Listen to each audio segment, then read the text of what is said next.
Hello there, Sarah from 17 once again, introducing you to my Dishonored very hard difficulty video walkthrough. This is mission 8, this is the Loyalists, and this is a familiar location that is now hostile. So we're going to be traversing through this area, and depending on how much you want to do in the game, on your playthrough, will depend on how long this level is, and I do believe that this level could have been significantly quicker. Like right now, I'm listening to this girl talk and I don't know why. I really don't have a reason to do it. I just kind of, you know, I don't think it was guilt. I just kind of chilled and listened to her talk for a bit. And a pretty funny note, you can kill pretty much anybody in this game like you kind of Fallout. So right there I could have stabbed her. If I'd have come from behind her I could have done an execution move, and you know, only mean people will do that, but when I came back here, I came back for revenge on everybody, so I was gutting people like fish. This section is a bit of a pain in the ass. The tall boy has a ridiculously long path, and sometimes it takes him a week to walk away from you.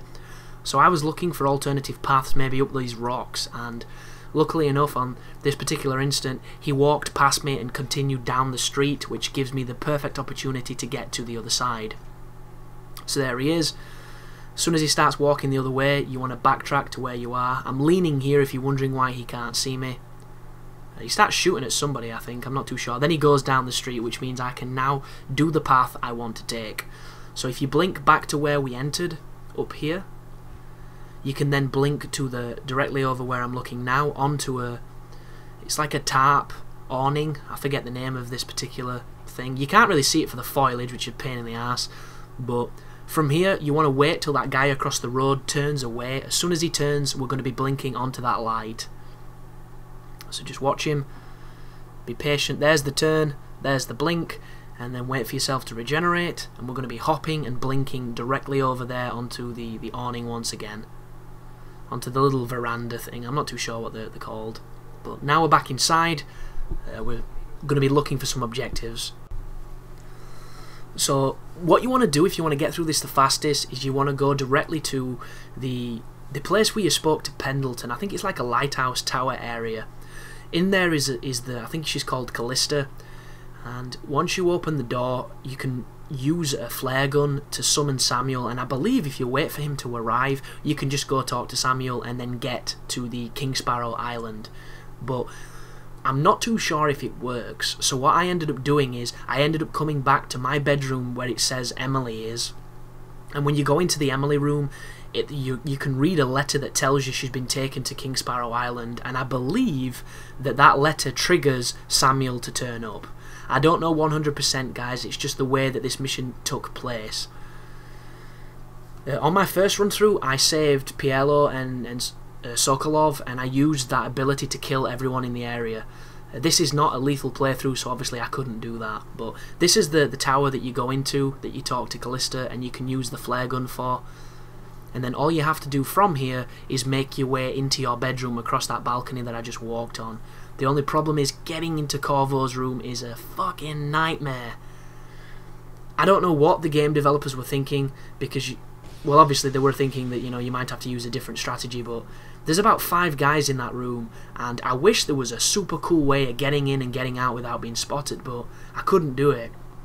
So instead, if you wait outside for long enough, they all eventually walk down the stairs and go their own way, and then there's only 2 dudes left in that room, and then you can totally hustle them.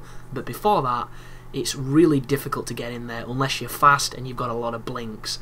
And I only have 1 blink that has to recharge, and I'm not using any of the tonics, so for me right now I do believe getting in and getting out would be impossible.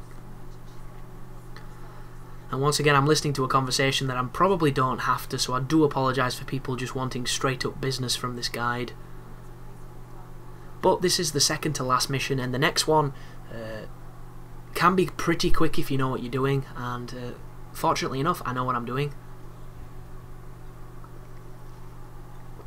But time to go check out Emily.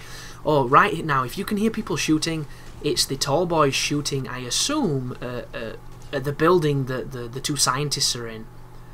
And I didn't know whether or not I'd actually been, but it's all programmed theatrics, so don't pay it too much attention. This is the room. Obviously, this is Corvo's room. This is the one that's a nightmare to get in.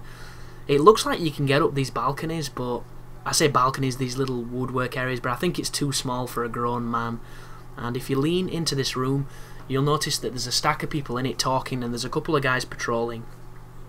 So all these beams look, you know, pretty good to stand on, but you can't, it doesn't seem. So I pay some heed in this room, realise it's not working, realise after these guys finish talking they're probably going to walk back my way, and I decide to go outside and stand and wait. And this is not, you know, once again, this is not the fastest strategy to do this area, but it is effective and it will work. And don't bother going downstairs to where it says Havelock is. He isn't there. It's just the bar is filled with soldiers, and it's another difficult room to get inside, so you want to avoid it as much as possible.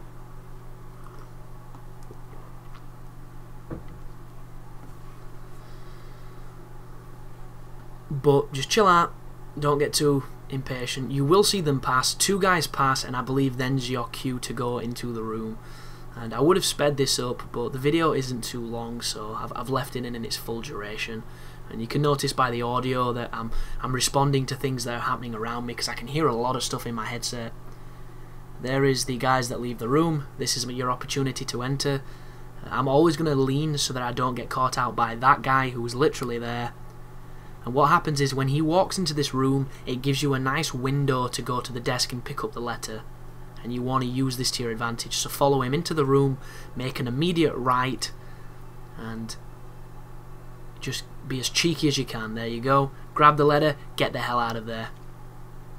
So there's the letter. Did you notice on the waypoint it says Samuel almost immediately? Don't know if it's programmed to do that, but now that he's come up on the map, I can just get the hell out of this area and get to King Sparrow Island and the end of the game. And believe it or not, this mission is graded just like the other ones. You will have to get the ghost, and you'll have to get the shadow and all that good stuff in this as well. And if you don't get the ticks, you're going to have to replay the mission, because this one counts just as much as any of the other ones did. It's just this one is a little bit quicker if you play it the way I just did. So as always, Samuel's going to talk to you. You'll see the statistics at the end. But there's not really much to say here, guys, and I need to get this guide out. So thanks for watching. I hope you're enjoying it, and I hope it's helping. And you take care now. They need Emily, of course. But if Havelock senses that it's all about to fall down around him, who knows what he's liable to do. Good. Then it's one more trip across the river to where it meets the sea. That's where the Lord Regent was building his new lighthouse. Ought to be something to see.